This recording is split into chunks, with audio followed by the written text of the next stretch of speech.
নিকাশি নালা বন্ধ করে জমি উঁচু করার অভিযোগ, ক্ষুব্ধ এলাকাবাসীদের বিক্ষোভ। কালনা ২ নম্বর ব্লকের অকালপৌষ গ্রাম পঞ্চায়েতের অন্তর্গত তেহাচা গ্রামে এক স্থানীয় বাসিন্দা নিজের জমি উঁচু করতে নিকাশি নালা বন্ধ করে দিয়েছেন বলে অভিযোগ উঠেছে। এই ঘটনায় ক্ষুব্ধ হয়ে স্থানীয় বাসিন্দারা ব্লক উন্নয়ন আধিকারিক, বিডিও এবং পঞ্চায়েতের কাছে লিখিত অভিযোগ দায়ের করেছেন। গ্রামবাসীদের অভিযোগ, নিকাশি নালা বন্ধ হয়ে যাওয়ায় বর্ষার সময় জল জমে এলাকার বাড়িঘর ক্ষতিগ্রস্ত হওয়ার আশঙ্কা রয়েছে। এছাড়াও মাটি বোঝাই ট্রাক্টর জনবসতির ভেতর দিয়ে যাতায়াত করায় দুর্ঘটনার সম্ভাবনা তৈরি হয়েছে। এর ফলে গ্রামের ঢালাই রাস্তাও ক্ষতিগ্রস্ত হচ্ছে। অভিযোগের জবাবে অভিযুক্ত ব্যক্তি রমেশ ঘোষ বলেন, ওরা ড্রেনের জন্য আমার জায়গা চেয়েছিল, আমি 2 ফুট দিতে রাজি, ওরা 3 ফুট চাইছে, তাই এই অভিযোগ। স্থানীয় পঞ্চায়েত প্রধান জানান, উভয় পক্ষই লিখিত আবেদন জমা দিয়েছে। বিষয়টি নিয়ে আলোচনার মাধ্যমে সমাধানের আশ্বাস দিয়েছেন তিনি। ব্যুরো রিপোর্ট, আমাদের টিভি। বলতে আমাদের ধরুন বাপ ঠাকুর দাদার আমল থেকে এইখান দিয়ে পুরো মাঠের ধান প্লাস এই পুরো পাড়ার জল এইখান দিয়ে নিকাশি হয়। সেই নিকাশি ব্যবস্থাকে বন্ধ রেখে জোরপূর্বক এক টিএমসির মদতকারী শশাঙ্ক শেখর ভট্টাচার্য কিছু পয়সা খেয়ে এই মদত যোগাচ্ছে। তা আপনারা কি চাইছেন? আমরা চাইছি আমাদের দাবি মানতে হবে, আমাদের রাস্তার ড্রেন দুটো দিয়ে উনি যা খুশি করুক, আমাদের এর আর কিছু বলার কিছু নেই। আপনাদের কি ড্রেন বন্ধ করে দিচ্ছে? হ্যাঁ, ড্রেন জোরপূর্বক দেখুন, আপনি ওইখানে দেখুন, তাকে দেখুন, ড্রেন বন্ধ করেছে বলেই তো আজকে আমাদের এখানে। আপনারা কি চাইছেন এখন? আমরা চাইছি ধরুন আমাদের এইখানটা যদি ড্রেনটা বন্ধ হয়ে যায় আমরা পুরো জলমগ্ন হয়ে যাব। আমাদের এখানে দেখছেন সব গরিব মানুষ, মাটির ঘর, এবার বর্ষায় ধরুন এই মাটির ঘর পুরো পড়ে যাবে, তখন আমরা কোথায় যাব?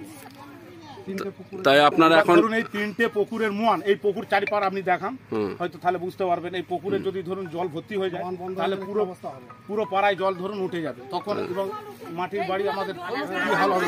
তাই আজকে আপনারা কি করলেন? আমরা চাইছি যে যাতে এই জোরপূর্বক মাটি এখানে ভরাট না হয়, ও কৃষিযোগ্য করুক, আমাদের কোনো আপত্তি নেই। ওইটাকে ধরুন একতাল গাছ করে ভরাট করা যায় না, তাহলে পুরো নিকাশি ব্যবস্থা রেখে উনি ভরাট করুক। আজকে কি মাটি ফেলছিল? হ্যাঁ, আজকে মাটি ফেলছিল এবং আমরা কি হলো ধরে রেখেছি জোরপূর্বক ও পালিয়ে গেছে। কত ট্রাক্টর ছিল? ধরুন 10টা ছিল। আর কি হয়েছে বলো? 10টা ধরুন আমরা এসে রাম করি, তখন বলে যে রাম আমরা পারমিশন করি। আপনারা কোথাও জানিয়েছেন বিষয়টা? হ্যাঁ, আমরা জানিয়েছি। আমরা ধরুন আমাদের স্থানীয় panchayat, BDO office, BLR office এবং আমার ডিসির কপি আছে আমার কাছে। আপনার নাম? আমার নাম সুব্রত মালিক। তেহাটাতে যে আপনার নিকাশি নালা বন্ধ করে আপনার জমি ভরাট করছে মাটি দিয়ে, তা সেই বিষয়ে এলাকাবাসী বিক্ষোভ দেখাচ্ছে যে দীর্ঘদিন পঞ্চায়েতকে জানাবার পরও কোনো সদুত্তর আসেনি, তাই বাধ্য হয়ে বিক্ষোভে সামিল হয়েছে। কি বলবেন? পঞ্চায়েতে ওনারা দুপক্ষই পঞ্চায়েতে অ্যাপ্লিকেশন করেছেন। পঞ্চায়েত তো শনিবার রবিবার বন্ধ থাকে, ওনাদের বলা হয়েছে, টাইম দেওয়া হয়েছে যে বসা হবে, আশ্বাস দেওয়া হয়েছে, ওনারা আসলে বসা হবে। আপনি ব্যাপারটা মীমাংসা করে নেবেন না? পঞ্চায়েত থেকে তো বসা হবে বলাই হয়েছে, আগে থেকেই বলেছি বসবো, কিন্তু আমরা বলিনি। এরাও অ্যাপ্লিকেশন দিয়েছে, ওরাও দিয়েছে, বসবো, আপনি বসবো।